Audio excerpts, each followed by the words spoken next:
Cruz e Credo, relembrando o Evangelho da Cruz. Evidências da fé autêntica. Já temos visto as características de uma falsa fé, tanto seus aspectos positivos quanto seus aspectos negativos. Nós vimos os atributos de uma fé autêntica e vimos especificamente as duas causas principais de uma fé autêntica, que é a palavra do Evangelho e a ação do Espírito Santo. Hoje, nossa segunda parte acerca dessa temática da fé autêntica, nós vamos ver as evidências que se manifestam somente numa fé verdadeira. Declarar simplesmente ter fé em Deus ou em Cristo ou na Bíblia não é prova suficiente. É necessário que haja certas evidências que comprovam de fato que tal pessoa que professa sua fé em Deus e sua fé em Cristo seja de fato alguém que vive conforme uma verdadeira fé. Não uma ilusão meramente emocional, mas de fato uma verdadeira fé. Então, hoje nós vamos enumerar pelo menos 5 evidências que descrevem a verdadeira fé em Cristo. Há muitas outras evidências, há muitos outros atributos e sinais e ações que somente a verdadeira fé em Cristo é capaz de produzir. Todavia, para não sermos extensos demasiadamente, vou enumerar aqui apenas 5, as que considero, no primeiro momento da experiência cristã, as que considero as mais relevantes e importantes. Comecemos, então, por essa primeira evidência, que é a convicção de pecado. A primeira evidência de uma verdadeira fé, de alguém que teve contato com o verdadeiro evangelho, de alguém que ouviu realmente a palavra do evangelho, e foi tocado pelo Espírito Santo, a primeira evidência não é uma mera emoção, é de fato uma convicção de pecado. Isto porque o Evangelho ele vai ter dois aspectos ou duas razões para existir. A primeira razão é a razão positiva. Por que Cristo veio ao mundo? Por que pregamos o Evangelho? Por que o Evangelho existe? E a resposta está em João 3,16, que tem a ver com o amor de Deus. Porque Deus amou ao mundo de tal maneira que deu o seu Filho unigênito. Esse Deus significa entregou, se aponta para a cruz de Cristo, para que todo aquele que nele crê não pereça, mas tenha a vida eterna. Este é o aspecto positivo da existência do Evangelho. Por que que o Evangelho, esse caminho da salvação do Evangelho existe? Porque Deus amou o mundo. Né? Agora, o que torna isso extremamente interessante e impressionante para todos é o aspecto negativo. Deus não amou o mundo porque o mundo merecia esse amor. Deus não amou o mundo porque o mundo estava em condições de retribuir esse amor. Pelo contrário, como vai dizer o apóstolo Paulo em Romanos capítulo 5, Deus prova seu amor para conosco pelo fato de Cristo Jesus ter morrido por nós, sendo nós ainda pecadores. Então, a razão negativa do evangelho tem a ver com o pecado do homem. Romanos capítulo 3, Paulo está descrevendo a justiça de Deus no evangelho, e a partir do verso 22, ele detalha dizendo: justiça de Deus pela fé, justiça de Deus mediante a fé em Jesus Cristo. Para quem? Essa justiça mediante a fé em Jesus Cristo veio para quem? Ele diz: para todos e sobre todos que creem. Por que para todos? Porque não há distinção. E nós já vimos que essa distinção é a distinção entre judeus e gentios. Não há perante Deus qualquer distinção. E a razão é esta: pois todos pecaram e carecem da glória de Deus. O evangelho existe não somente por causa do amor de Deus para com o homem, mas, e é isso que é mais interessante, hein? Porque Deus amou o homem, mesmo o homem sendo esse ser caído e corrompido que ele é. A cruz de Cristo se explica não somente porque Deus é Deus de misericórdia, mas porque o homem pecador quebrou todas as leis de Deus. Portanto, colocar como primeira evidência de uma fé autêntica essa convicção de um pecado é extremamente legítima e necessária. Quem escuta o Evangelho vai ouvir não somente acerca do amor de Deus, mas o mais impressionante é que Deus amou o homem, sendo o homem um ser pecador, contrário a ele, e inimizade contra ele. Quem crer no Evangelho vai estar admitindo, portanto, que é um pecador perante Deus. Se você escuta o Evangelho e você crê nesse Evangelho, você necessariamente deve admitir que pecou, que é um pecador, que é uma pecadora, que você não é justo perante Deus, que você transgrediu todos os mandamentos de Deus e todas as leis de Deus. Isso, portanto, deve gerar convicção de pecado. O homem vai cair em si e dizer: pequei.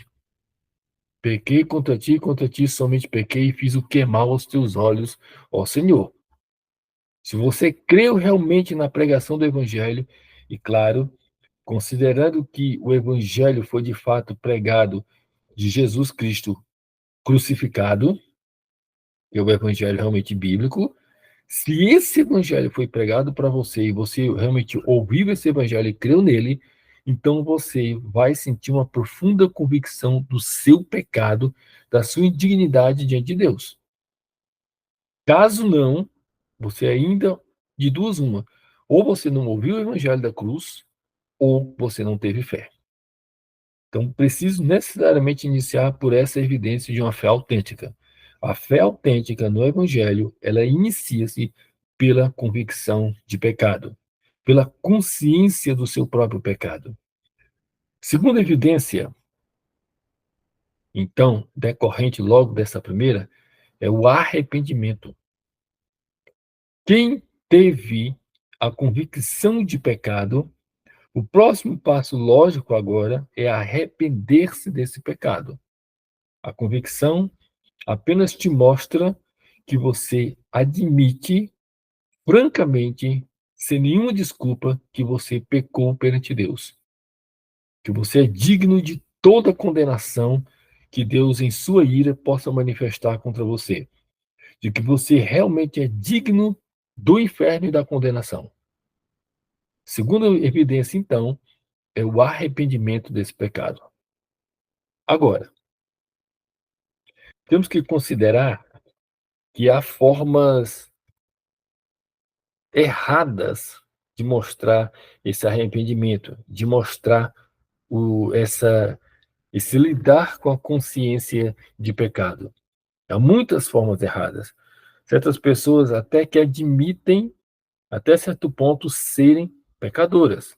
Admitem o seu pecado, admitem os seus erros e a sua culpa. Mas, quando vão lidar com o seu pecado e com a sua culpa, podem cometer vários erros, como nós podemos ver dentro da própria Escritura. O primeiro erro é o de tentar justificar o seu pecado, é o de tentar apresentar explicações para o seu pecado, de dizer por que cometeu tal e tal pecado. É o caso de Gênesis capítulo 3 com Adão, quando ele come da árvore do fruto que não era para comer, seus olhos se abrem, percebe o casal que estava nu, Deus vem à sua procura e Deus lhe pergunta: quem te fez saber que estava nu? E aqui está a essência do pecado, homem. Comeste da árvore que te ordenei que não comesses? Essa é a essência do pecado. Deus deu uma ordem: de todas as árvores do jardim poderás comer, menos da árvore do conhecimento do bem e do mal. Então, comeste dessa árvore que te ordenei? A ordem foi especificamente para o homem. Para ambos, na verdade, mas especificamente para o homem. Não pode comer essa árvore. Comesse, então, dessa árvore? A resposta dele é: a mulher que me deste por esposa, e indiretamente ele está culpando a Deus, a mulher que me deste por esposa, ela me deu da árvore e eu comi. Ele está explicando ou tentando justificar o seu erro.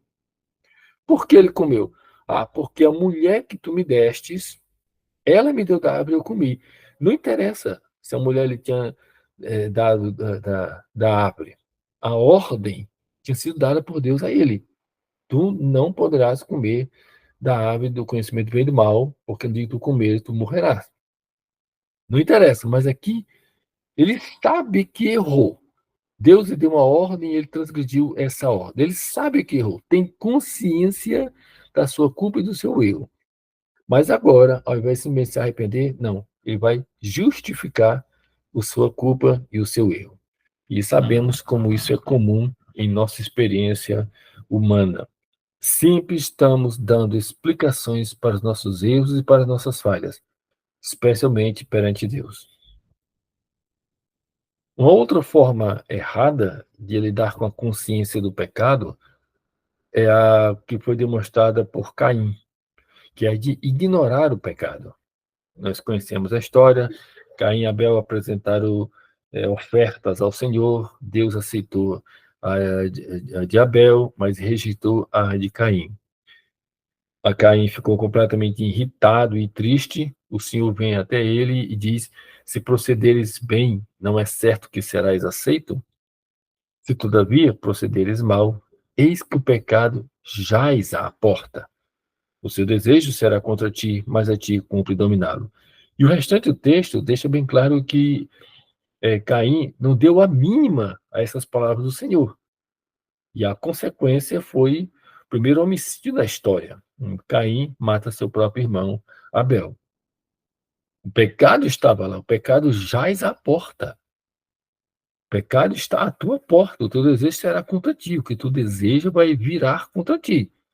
Mas a ti cumpre dominá-lo. E Caim apenas ignora isso. Ignora o pecado. Tá? Ignora o que ele pode trazer. Tá? Simplesmente ignora. Então, pessoas que têm consciência do pecado, mas simplesmente o ignoram. Como se, ao ignorá-lo, o pecado desaparecesse. Uma outra forma errada de lidar com essa consciência do pecado é tentar compensar o pecado.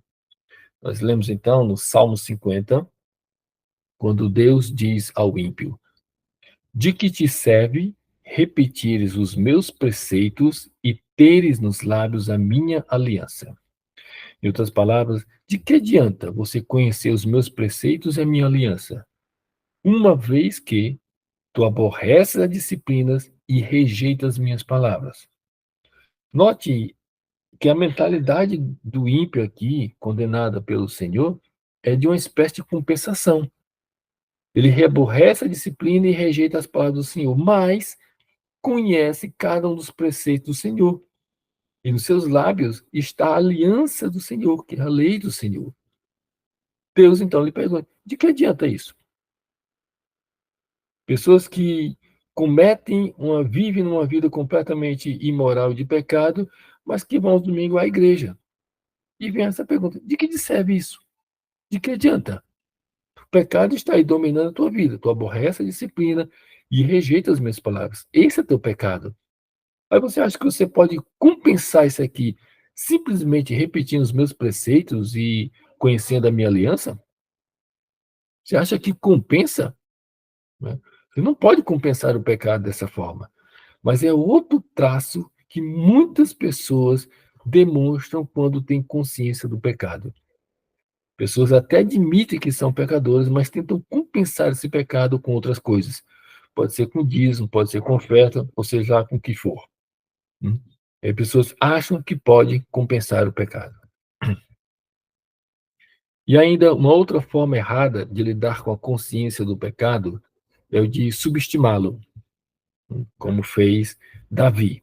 Nós conhecemos a história: ele cobiça a mulher no terraço de sua casa, ele a possui, depois ele arquiteta um plano que mata o esposo desta mulher, e o final do texto, segundo Samuel 11:27, Passado o luto pela morte do marido, Davi manda buscá-la, traz ao palácio, tornou-se ela sua mulher e lhe deu à luz um filho. Pronto. Parece que tudo estava resolvido. O que ele fez de cobiçar, de adulterar, de matar, de planejar, todo o seu pecado. Parece que tudo estava resolvido.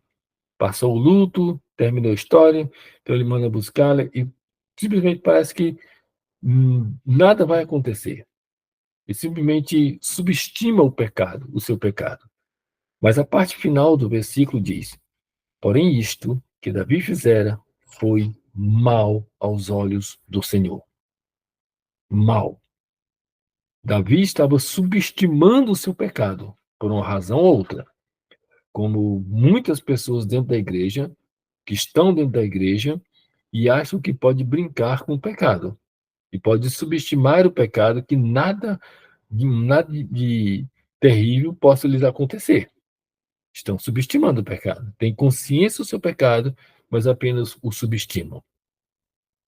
Então, essas formas aqui são formas erradas de se lidar com o pecado ou com a consciência do pecado. Mas quem tem fé autêntica é levado ao arrependimento. O arrependimento é o método do evangelho para lidar com o pecado.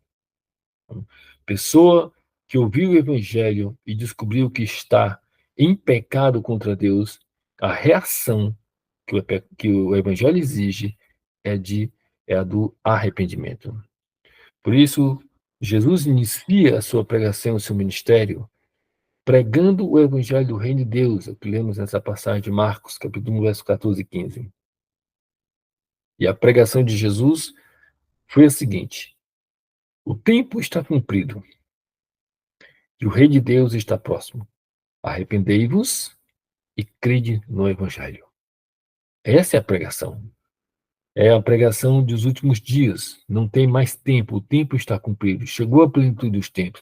O reino de Deus está às portas com Cristo. Qual atitude, então, que a pessoa deve ter diante desses fatos? Arrependei-vos e crede no evangelho. E aí está a precisa relação entre arrependimento e fé. Você ouviu o evangelho, crê no evangelho, arrependa-se. Por quê? O próprio Jesus vai dizer: não vim chamar justos, e sim pecadores. E chamar para o quê? Para o arrependimento. Aqui é uma coisa interessante. Como saber se você realmente foi chamado por Cristo? Como saber? Como saber que você realmente ouviu a palavra de Cristo e respondeu positivamente a essa palavra? Nesse texto, deixa bem claro que Jesus veio chamar pecadores ao arrependimento. Então, se a pessoa de fato ouviu o evangelho, creu no evangelho, ela está sendo chamada ao arrependimento. Está sendo chamada a uma vida confortável, feliz, em que tudo vai dar certo. Não. Inicialmente, a chamada do evangelho é para o arrependimento. Cristo veio chamar pecadores ao arrependimento. Quem está ouvindo o evangelho e está se arrependendo, muito provavelmente está respondendo a esse chamado de Cristo. Lucas, capítulo 24, verso 47, Jesus faz uma exposição da Escritura para os discípulos, dizendo que ele haveria de morrer e ressuscitar. E aí, verso 47, e que em seu nome se pregasse arrependimento para a remissão de pecados a todas as nações, começando de Jerusalém. Mas em nome de Cristo, o que a igreja deveria pregar a todas as nações é arrependimento. Todos os povos, em todos os lugares, deveriam ouvir a pregação do evangelho e se arrependerem. O arrependimento é a condição para a remissão de pecados. Como um certo pregador já disse, o arrependimento é a porta do reino de Deus. Ninguém vai entrar no reino senão primeiro pelo arrependimento. Ou ainda, Atos capítulo 20, quando o apóstolo Paulo chama os presbíteros na cidade de Éfeso. Paulo vai, depois de um ministério muito abençoado nessa cidade, ele vai embora, chama os presbíteros, chama os líderes daquela igreja que ele fundara, e dá um resumo do seu ministério durante aqueles vários anos nessa cidade. E ele vai, no verso 21, ele diz que ele testificou tanto a judeus como a gregos, o quê? O arrependimento para com Deus e a fé em nosso Senhor Jesus Cristo. Foi isso que ele pregou. Tanto a judeus como a gregos, o que ele pregou foi o arrependimento para com Deus e a fé em nosso Senhor Jesus Cristo. Quem ouviu o evangelho e foi tocado por convicção de pecado, a resposta agora para lidar com esse pecado é arrepender-se. Não há outro método nem outra saída. O evangelho vai encurralar a pessoa e só tem essa escolha. Você descobriu que você é pecador. Agora, a única maneira de lidar com o seu pecado é pelo arrependimento. Você se arrependeu, se quer se arrependido, então muito provavelmente você está demonstrando uma verdadeira fé. Infelizmente, nós vivemos dias em que a igreja moderna tem cada vez mais ignorado essa pregação e essa mensagem do arrependimento. A pregação da igreja moderna é apenas a de que o homem deve ou pode ser feliz a qualquer custo e que Deus está quase que obrigado a abençoar o homem em quaisquer circunstâncias. Que se Deus existe, ele existe apenas para te prover felicidade de qualquer maneira ou a qualquer custo. Deus chama as pessoas para a igreja, conforme essa pregação moderna, para que as pessoas sejam felizes à sua própria maneira. Deus é apenas um serviçal, é apenas um mordomo que tenta ajudar as pessoas a serem felizes conforme elas queiram. Não é essa a pregação do evangelho. E é exatamente por causa disso é que as pessoas têm vindo à igreja e não têm encontrado Deus. Têm encontrado a religião, menos Deus. Porque o que tem atraído essas pessoas já não é mais o evangelho que prega arrependimento. E aí, Lucas capítulo 15, o nosso Senhor Jesus diz: digo-vos que assim haverá maior júbilo no céu por um pecador que se arrepende do que por 99 justos que não necessitam de arrependimento. Há uma grande alegria quando um pecador, há uma grande alegria no céu quando um pecador se arrepende. Isso aqui é um texto dito especificamente pela autoridade de Cristo que deve nos fazer rever profundamente tanto a nossa pregação, a nossa evangelização, como a nossa fé. Temos nos arrependido? O evangelho que ouvimos nos levou ao arrependimento? A nossa fé nos leva ao arrependimento? Se não, há algo de errado com a nossa fé ou com o evangelho que ouvimos. Terceira evidência de uma verdadeira fé, em Cristo, é a confiança de salvação somente em Cristo. Primeiro, a pessoa experimenta uma consciência de pecado, uma convicção de pecado. Depois, ela percebe que a única maneira é de se arrepender, Mas o arrependimento, mesmo assim, o arrependimento, se ele não for corretamente orientado, ele pode trazer efeitos desastrosos para a vida de uma pessoa. O efeito positivo pelo evangelho, após o arrependimento, é essa confiança de salvação somente em Cristo. Algumas pessoas escutam o evangelho, descobrem que são pecadoras, passam a frequentar uma igreja. Só que elas permanecem sustentando sua vida espiritual não com essa confiança na salvação em Cristo. Elas permanecem mantendo a sua vida espiritual numa confiança de justiça própria. E aí, o arrependimento delas, por ser mal orientado, não as leva a Cristo, mas afasta dele. Um bom exemplo disso está na atitude de Judas, né, que foi um dos discípulos de Cristo, mas que por ganância o traíra, né, por 30 moedas de prata. E aqui na atitude dele, nós temos diversos aspectos de uma espécie de arrependimento que não salva, né? A primeira atitude dele é a sua tentativa de reparação do seu erro. Mateus 27, verso 3 diz: Então Judas, que o traiu, vendo que Jesus fora condenado, tocado de remorso. Interessante que a palavra no grego para remorso é uma das palavras usadas para arrependimento, mas não é uma das principais palavras que descreve realmente o arrependimento, que é uma mudança de mente e de coração. A palavra aqui tem mais a ver com a mudança nas emoções mesmo. E aí, tocado por esse sentimento, a atitude dele é de reparar seu erro. E o que ele faz? Devolve as 30 moedas de prata. Ele tinha feito um pacto, um acordo com os principais sacerdotes e os anciãos, né, para trair a Cristo. Ele traiu. E agora, ele vendo o que ele tinha feito, ele tenta reparar seu erro. Então, ele vai devolver essas moedas de prata. Uma outra coisa interessante nesse arrependimento de Judas é a admissão da sua culpa. No verso 4 ele vai dizer: pequei, traindo sangue inocente.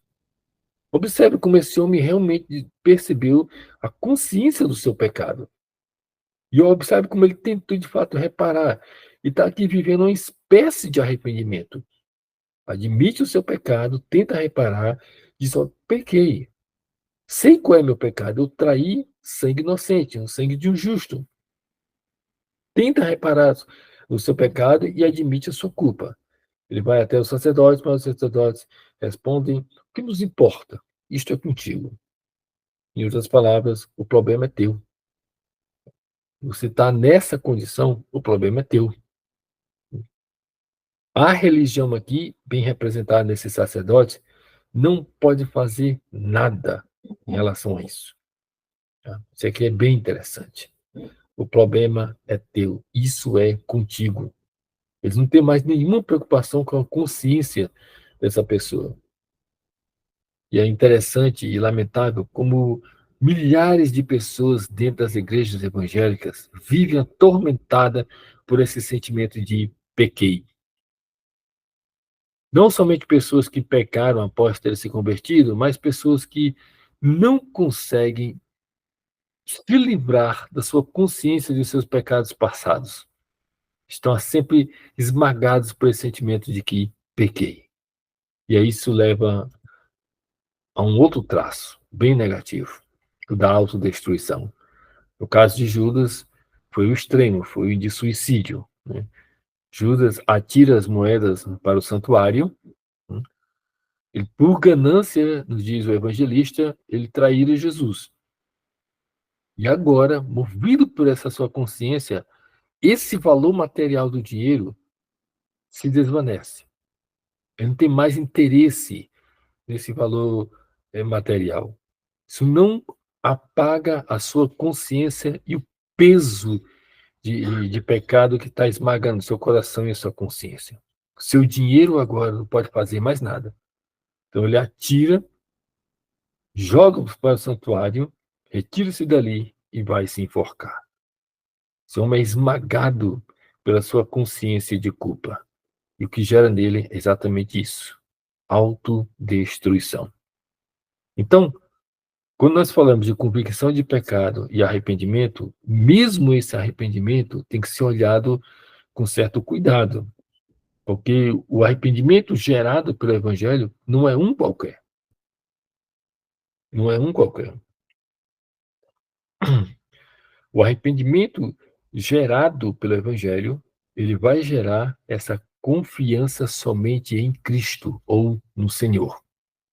A pessoa se arrepende dos seus pecados e após o arrependimento ela vai confiar somente em Cristo, na sua misericórdia, na sua graça, no seu amor, na sua justiça. Vai confiar somente nele. Sim, nós temos diversos textos que mostram essa ideia de confessar pecado, ter consciência de pecado, mas confiar no Senhor. Um desses textos é o de Oséias, capítulo 14, verso 1. O texto nos diz: Volta, ó Israel, para o Senhor teu Deus, porque pelos teus pecados estás caído. Eis aí a chamada ao arrependimento. Volta para o Senhor teu Deus. Retorna. Eis aí. E o motivo é por causa dos teus pecados. Eis aí a condição do homem. Estás caído. Então, volta para o Senhor teu Deus. E o que faz? E fazer o que depois? O texto orienta: tende convosco palavras de arrependimento e convertei-vos ao Senhor, dizendo, e olhe só aqui, perdoa toda iniquidade, aceita o que é bom, e, em vez de novilhos, ou de sacrifícios de animais pelos pecados, aceita o sacrifício dos nossos lábios. Observe esse texto. Chamada ao arrependimento, e ao se arrepender, confessa o teu pecado, mas espera que o Senhor, por causa de sua misericórdia, perdoe a sua iniquidade. Tá? E é interessante, aceita o que é bom e, em vez de novilhos, aceita o sacrifício dos nossos lábios. Não tem animais para oferecer por causa dos seus pecados. Eles não podem reparar seu próprio pecado. Então, eles confiam no Senhor, que o Senhor, por sua misericórdia, possa perdoar a sua iniquidade. Outro texto também que traz a mesma ideia de confiança somente no Senhor é o texto de Daniel, capítulo 9. O contexto desse capítulo é o de uma confissão do profeta Daniel. O profeta Daniel, ao ler as escrituras do profeta Jeremias, percebe que é por causa do pecado de Judá, de Israel, que eles foram levados para o cativeiro da Babilônia. E descobre, ao ler pelos textos de Jeremias, que Deus havia determinado vários anos, várias décadas, na verdade 70 anos de exílio na Babilônia. Então Daniel se volta para o Senhor e começa a sua oração de confissão. E aí ele diz no verso 16: Ó Senhor, segundo as tuas justiças, aparte-se a tua ira e o teu furor da tua cidade de Jerusalém, do teu santo monte, porquanto, por causa dos nossos pecados e por causa das iniquidades dos nossos pais, se tornaram Jerusalém o teu povo vergonha para todos que estão em redor de nós. Aqui está a confissão dos seus pecados. E a petição dele: segundo as tuas justiças, que a parte da tua ira e o teu furor da tua cidade. Verso 17: inclina, ó Deus meus, os ouvidos e ouve. Abre os olhos e olha para a nossa desolação e para a cidade que é chamada pelo teu nome. Por que Deus deveria fazer isso? Porque não lançamos as nossas súplicas perante a tua face, confiados em nossa justiça, mas em tuas muitas misericórdias. Então ele está confessando o seu pecado e espera que Deus o perdoe. Por quê? Por causa das muitas misericórdias do Senhor. Daniel não está confiando em si, nem em justiça própria, nem tentando reparar seu erro, nada. Ele confia somente na misericórdia do Senhor. Deus vai perdoá-lo porque Deus é misericórdia. Verso 18. Ó Senhor, ouve. Ó Senhor, perdoa. Ó Senhor, atende-nos e age. Não te retardes. Por amor de ti mesmo, ó Deus meu. Porque a tua cidade e o teu povo são chamados pelo teu nome. Olhe só a súplica e a base da súplica do profeta. Por que Deus deveria atender? Por que Deus deveria perdoar? Por amor de ti mesmo. Não é por causa do povo. O povo não merece. Mas é porque Deus é misericordioso e é Deus de amor. É baseado nisso que Daniel espera ser perdoado. Confessa o pecado, se arrepende e espera na misericórdia e na graça do Senhor ser perdoado. Mas talvez não haja melhor exemplo disto do que o Salmo 51. Nós conhecemos bem a história. É o salmo que traz a confissão de Davi após o seu grande pecado. Um pecado que dividiu toda a sua história. E aí, Salmo 51, versículo 3, nós temos aqui a consciência do seu pecado. Pois ele diz: pois eu conheço as minhas transgressões, e o meu pecado está sempre diante de mim. Tem total convicção do seu pecado. Total convicção. Conheça as minhas transgressões. Ele sabe, ele tem consciência do seu pecado. E aqui, no verso 16, ele diz que ele não vai tentar reparar o seu pecado. Não vai tentar oferecer sacrifícios para Deus, que era o sacrifício oferecido conforme a lei, né? Ele não tenta oferecer esses sacrifícios para que Deus possa perdoá-los, pois ele sabe que Deus não se compraz em sacrifício. Do contrário, ele os daria. Deus não se agrada de holocaustos. Isso aqui é muito interessante, sabe? Havia a lei que prescrevia esses sacrifícios, e era muito fácil, como aconteceu tanto no Antigo como no Novo Testamento, especialmente no Novo Testamento, quando Jesus entra no templo, faz um azorrague, vira a mesa dos cambistas e açoita todo aquele pessoal, porque tinham tornado a casa do Senhor um covil de ladrões. Todo o sentido dos sacrifícios de animais em relação a Deus e aos pecados, todos os sentidos se tornaram apenas mera religião. E eis aqui Davi, séculos antes disso, com essa consciência da graça. Não é sacrifício que Deus está interessado. Não é holocausto que Deus está interessado. Deus está interessado realmente em arrependimento. E aí vai dizer no verso 16: sacrifícios agradáveis a Deus é um espírito quebrantado, coração compungido e contrito, não o desprezarás, ó Deus. É arrependimento puro perante o Senhor. Não qualquer tentativa de reparo de justiça própria, não. Se Deus se agradasse de sacrifícios, Davi disse: eu entregaria, ofereceria ao Senhor, mas não é isso que Deus se agrada. O grande interesse de Deus, o que é realmente agradável a Deus, é o coração do homem. O homem pecou, admite seu pecado, e agora? O espírito quebrantado e um coração compungido, Deus não despreza. Daí, ele orar ao Senhor pedindo perdão da seguinte forma: compadece de mim, ó Deus, segundo a tua benignidade e segundo a multidão das tuas misericórdias, apaga as minhas transgressões. Então, essa evidência da fé autêntica, ela traz exatamente Cristo como seu objeto. Quem ouviu realmente o Evangelho, crê no Evangelho, vai ter consciência do seu pecado e vai ser levado ao arrependimento. Mas arrependimento não é o ponto final. O ponto final é Cristo. A pessoa vai se arrepender e agora vai olhar para a misericórdia de Deus em Cristo Jesus e vai aceitar, vai tomar posse desse perdão que está em Cristo Jesus. Quando formos estudar o outro conceito da imputação, lembre-se que a nossa série aqui, vimos o conceito da justificação, estamos vendo o conceito da fé, e o terceiro conceito vai ser o da imputação, que vamos entender o que significa o crente receber sobre si a justiça de Cristo. Isso vai ficar ainda mais claro quando vemos isso. Mas aqui, nós já temos uma ideia básica do que isso significa. Confiar somente em Cristo é confiar somente em sua misericórdia e em sua graça para ser perdoado. Então, quem tem fé realmente tem essa confiança na misericórdia e na graça de Deus.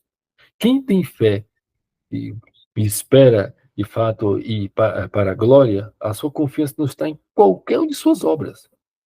Está somente na misericórdia de Deus. Verso 2, ele continua: lava-me completamente da minha iniquidade e purifica-me do meu pecado. Quem lava o homem do seu pecado? Somente Deus. O homem não pode lavar-se a si mesmo, não pode purificar-se do seu pecado. Seu pecado vai continuar. Não adianta tentar repará-lo, não adianta, depois de pecar, dizer que vai fazer isto ou aquilo outro, como se compensasse o seu pecado. Não vai. Deus perdoa o seu pecado pela graça dele. E da sua parte, nada mais que um espírito quebrantado e um coração compungido, porque isso Deus não despreza. Purifica-me com isopo e ficarei limpo, lava-me e ficarei mais alvo que a neve. O autor aos Hebreus, tendo mostrado toda a sua argumentação de que nós temos um sacerdote em Cristo que intercede por nós, no capítulo 10, a partir do verso 19, ele faz algumas inferências. Ele diz, então, tendo, pois, ou portanto, irmãos, intrepidez para entrar no Santo dos Santos, pelo sangue de Jesus, pelo novo, não pela lei, mas pelo novo e vivo caminho que ele nos consagrou pelo véu, isto é, pela sua carne, e aqui, obviamente, uma clara referência à sua morte na cruz, e, tendo grande sacerdote sobre a casa de Deus, o que devemos fazer? Aproximemo-nos com sincero coração, em plena certeza de fé, tendo o coração purificado de má consciência e lavado o corpo com água pura. Qual é a atitude de quem tem fé ao se aproximar de Deus? Aproximar com sincero coração e plena certeza de fé. Não com consciência de pecados, está purificado dessa má consciência e você foi lavado do seu pecado. Você se aproxima do Santo dos Santos com essa convicção de que o Senhor está com o véu que foi rasgado e o acesso ao Santo dos Santos através de Cristo está garantido. Não é medo de Deus, temor sim, porque Ele é o Senhor. Temor sim, mas é a certeza de fé de que você vai estar em sua presença e que Deus, em sua misericórdia e graça em Cristo, vai poder perdoar teu pecado, seja ele qual for. E aí é nisso que você confia. E é nisto que a verdadeira fé se fundamenta. E não podemos esquecer as palavras de João, que diz: se confessarmos nossos pecados, ele é fiel e justo para nos perdoar e nos purificar de toda injustiça. Ele nos perdoa e ele nos purifica de toda injustiça. A nós, somente o confessar os pecados. Quarta evidência de uma fé autêntica é a alegria espiritual. Você teve consciência do seu pecado, você se arrependeu, você confiou em Cristo para o perdão do seu pecado, e o que vem em seguida é essa alegria espiritual.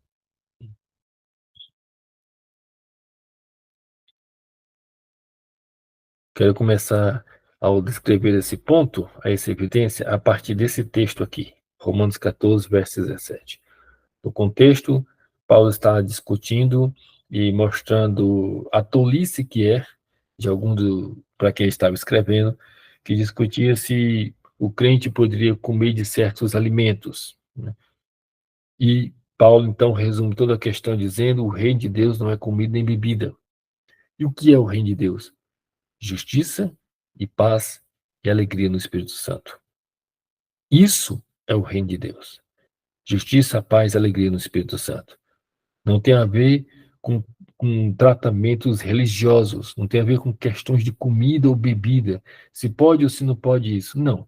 O reino de Deus ele é sobretudo espiritual, e é sobretudo uma realidade espiritual posta no coração do homem pelo Espírito Santo.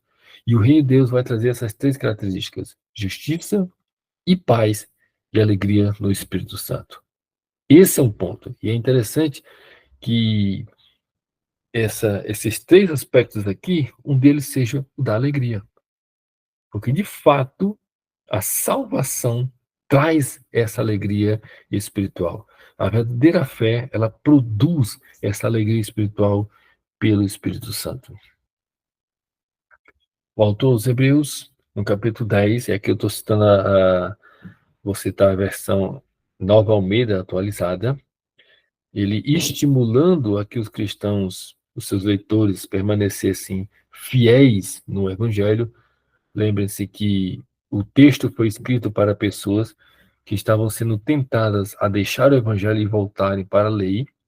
Então, toda a argumentação do autor aos Hebreus é para mostrar a superioridade da nova aliança em Cristo. E aqui, nesse ponto, a partir do verso 33, ele vai, na sua argumentação, relembrar a esses irmãos o que eles viveram logo quando se converteram. Então, ele vai dizer: lembrem-se dos dias passados, quando, depois que foram iluminados pelo Evangelho, vocês sustentaram grande luta e sofrimento. E aqui uma outra evidência que eu não destaquei como fiz as demais, que é a questão das provações, porque eu pretendo tratar isso numa outra ocasião.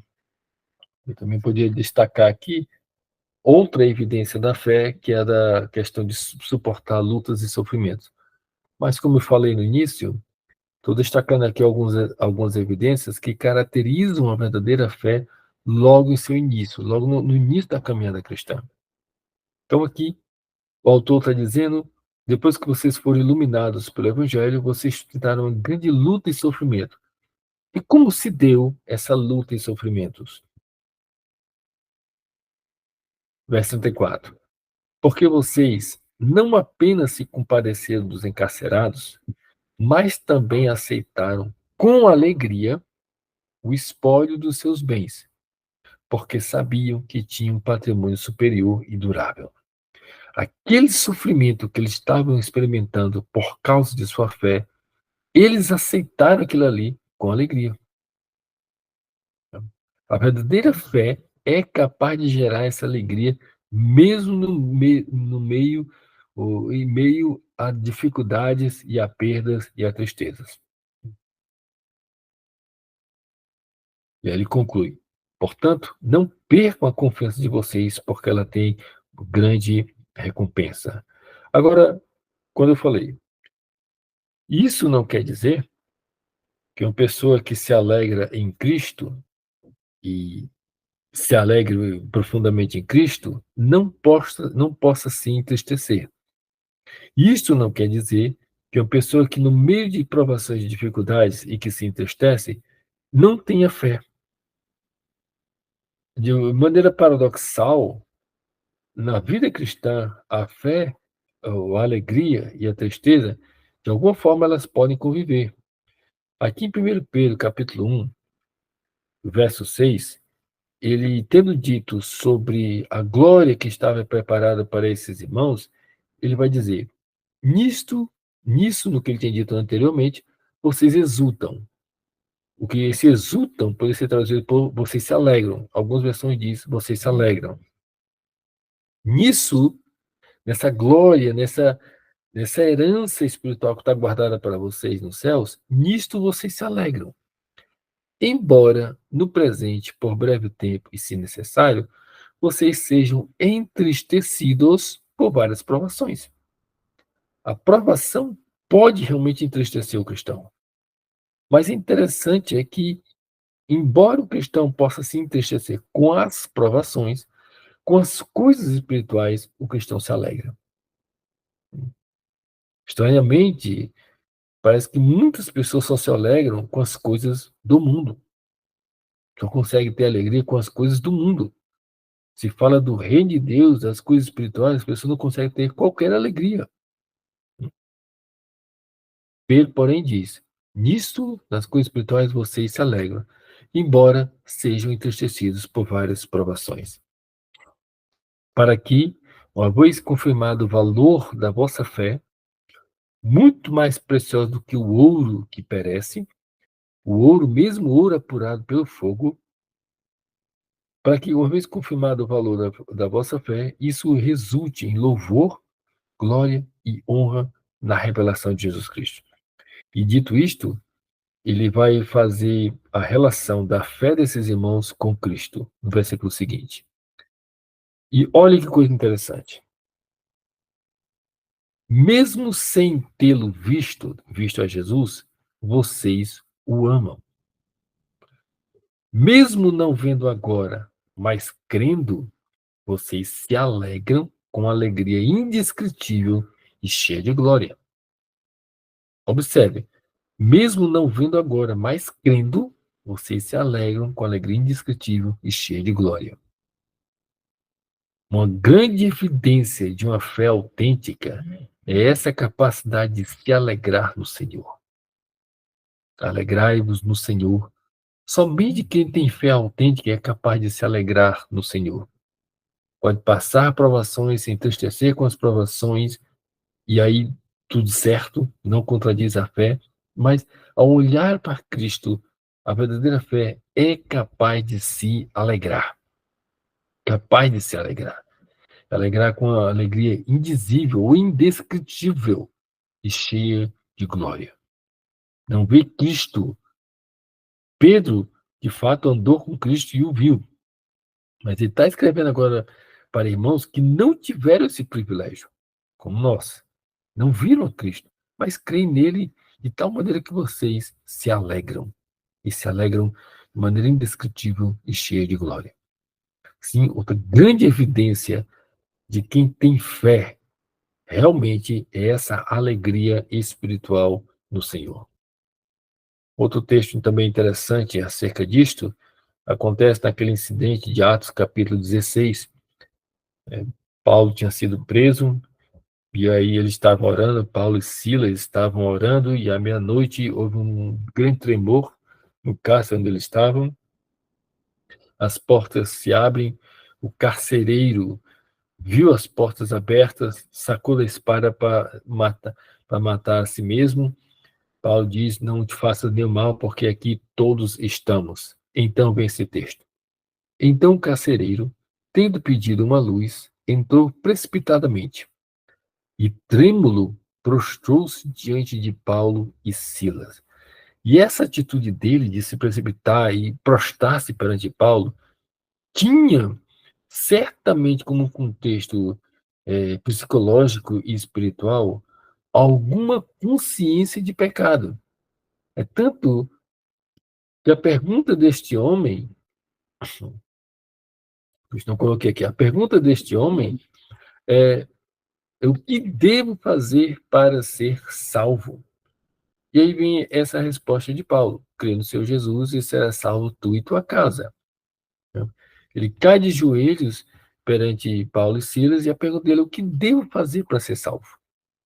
De alguma forma, esse homem estava em consciência do seu pecado. Pensava na sua questão da sua vida eterna. O que devo fazer para ser salvo? Paulo, então, diz: crê no Senhor Jesus, será salvo tu e tua casa. Logo em seguida, e pregam a palavra de Deus, tanto a ele como a todos de sua casa. Olhe só a ministração da palavra.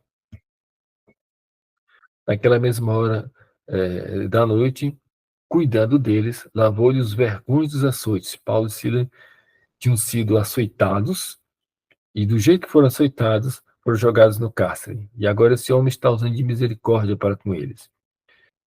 Após isso, diz o texto que ele e todos de sua casa são batizados.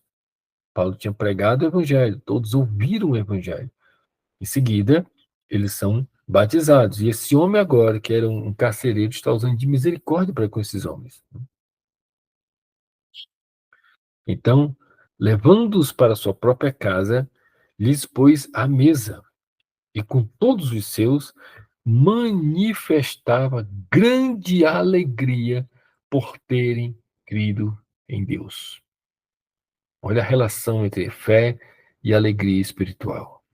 Ouviram a palavra, creram no Evangelho e agora estavam manifestando grande alegria por terem crido em Deus. Verdadeira, verdadeira espiritualidade, verdadeira fé leva a essa alegria. Aquele homem que a princípio cai de joelhos perguntando o que devo fazer para ser salvo, agora está aqui, se alegrando grandemente no Senhor. Verdadeira fé gera essa alegria espiritual. A quinta e última evidência é desejo de santificação. Um outro efeito da cruz de Cristo, que nós vamos ver depois, vai ser exatamente a santificação. Estamos vendo agora a justificação pela fé, mas depois nós vamos ver também essa santificação, então eu vou olhar esse texto, essa temática com mais detalhes posteriormente. Então, aqui, a quinta evidência é esse desejo de santificação.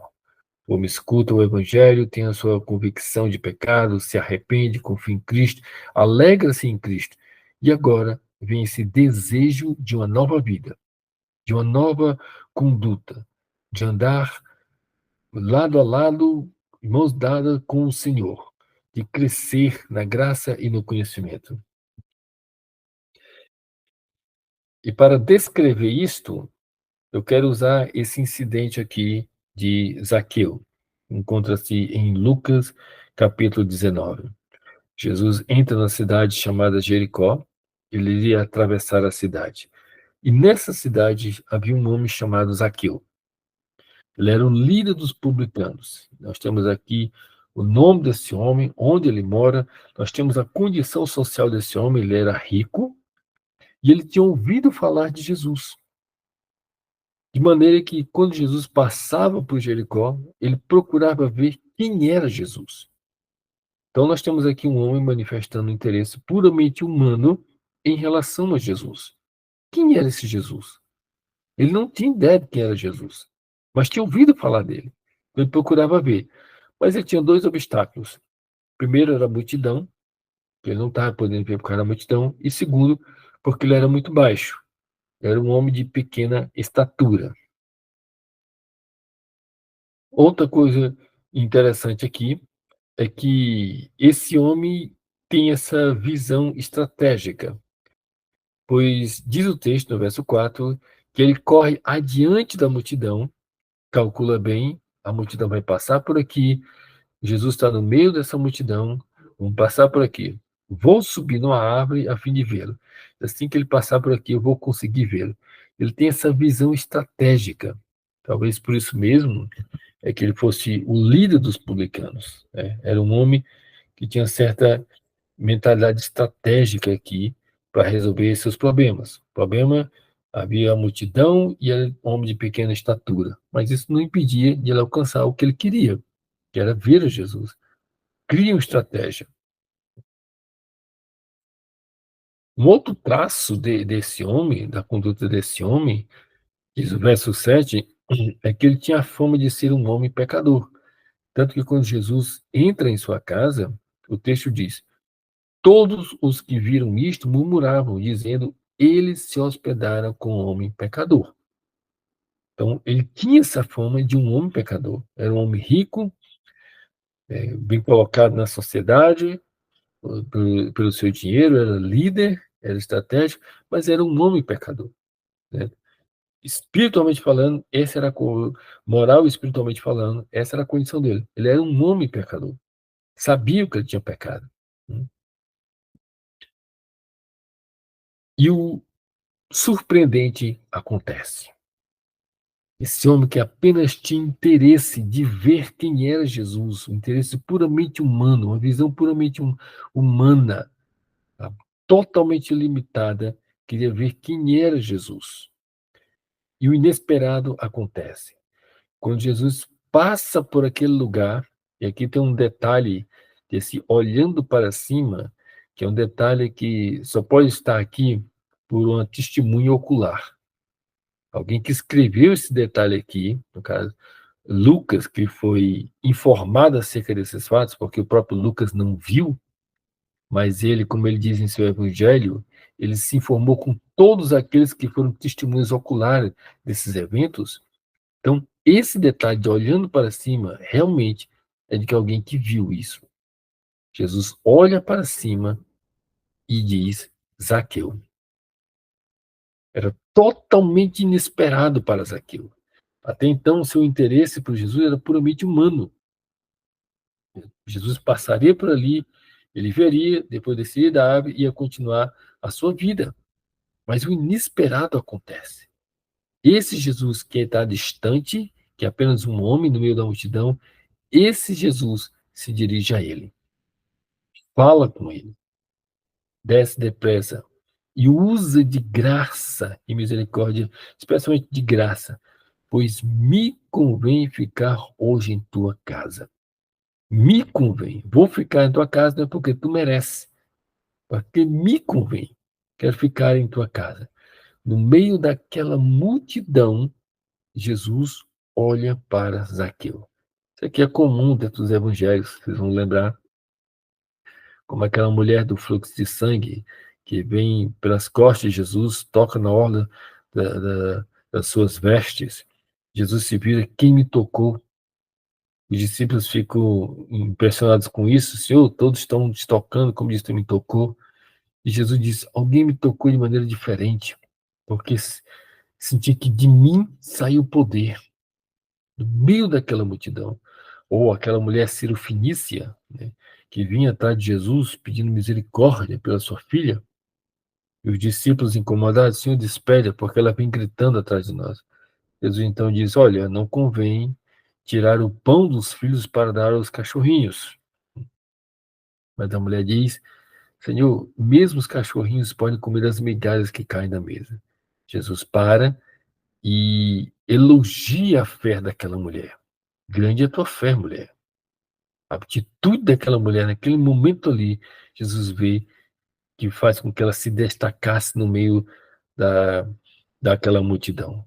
Mas aqui não há nenhuma atitude de Zaqueu em relação a Cristo, ele apenas tem curiosidade de ver. É Jesus quem usa de graça. Me convém ficar hoje em tua casa. A reação de Zaqueu está aqui no verso 6. Ele desceu a toda pressa e o quê? E o recebeu com alegria. Jesus fala com ele e aquela simples palavra, hoje me convém ficar em tua casa, Zaqueu interpreta como Deus falando com ele. É o poder daquela simples palavra de Jesus. Desce a toda pressa e recebe Jesus com alegria. Quando Jesus entra em sua casa, vem aquele verso 7, que as pessoas disseram, este se hospeda na casa de um homem pecador. Zaqueu escuta isso. E no verso 18 nós temos a reação dele. Zaqueu se levanta e diz ao Senhor, preste bem atenção, em nenhum momento Jesus disse para ele fazer isso, mas é uma reação natural para uma nova vida. Senhor, resolvo dar aos pobres a metade dos meus bens. E se em alguma coisa tenho defraudado alguém, restituo 4 vezes mais. Naturalmente, naturalmente, por Jesus estar presente agora na vida desse homem, ter entrado na casa desse homem, naturalmente, esse homem deseja uma nova conduta. Ele era um homem rico, mas agora o dinheiro, o valor do dinheiro se torna relativo. Dá aos pobres metade dos meus bens. Tem uma outra visão. Anteriormente era a visão somente sobre ele mesmo, mas agora consegue ver o outro, o próximo perto dele. E ele tem com esse compromisso com o Senhor. Levantou-se e disse ao Senhor, Senhor, resolvo dar aos pobres. Assume esse compromisso. A sua vida agora, naquele momento, muda aquilo ali. Se alguma coisa tem defraudado alguém, restituo 4 vezes mais. A resposta de Jesus, se aqui não houvesse nenhuma sinceridade, Jesus não teria elogiado, mas a resposta de Jesus é: hoje houve salvação nesta casa. Por quê? Porque também este é filho de Abraão. E o que torna filho de Abraão? A fé. Paulo vai explicar em Romanos 4 que pela fé que somos filhos de Abraão. E pai, Abraão é pai de todos os que creem. Então, aquele homem, de fama de ser um pecador, aquele homem creu. Recebe a Jesus com alegria. E agora, deseja essa nova vida. Essa nova vida. E por que isso lhe aconteceu? Por causa de Zaqueu? Não. porque o Filho do Homem veio buscar e salvar o perdido. Jesus não passou por Jericó à toa. Não passou à toa. Zaqueu teve interesse de ver quem é Jesus, mas Jesus já sabia muito bem quem era Zaqueu. E Jesus veio ali buscar e salvar o perdido. E essa atitude de Zaqueu apenas demonstrou isso. Ele escuta Jesus, escuta a palavra de Jesus, é a palavra totalmente pessoal, chamando pelo nome, ele atende a Jesus e agora inicia uma nova vida. Ele deseja essa nova vida. Tudo agora, seus valores anteriormente materiais se tornam relativos. Tudo é relativo agora. Não é questão do dinheiro, não é questão de status social, de nada. Agora deseja uma nova vida. Tá? E assim, de fato, acontece a salvação. E, portanto, nós temos essas 5 evidências básicas iniciais na vida de qualquer verdadeiro cristão. Ela vai sentir o peso do seu pecado, a pessoa vai se arrepender, vai confiar em Cristo, vai se alegrar no Senhor e agora vai desejar uma nova vida. São essas 5 principais evidências de uma fé autêntica.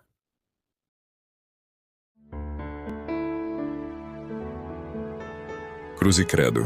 Relembrando o Evangelho da Cruz.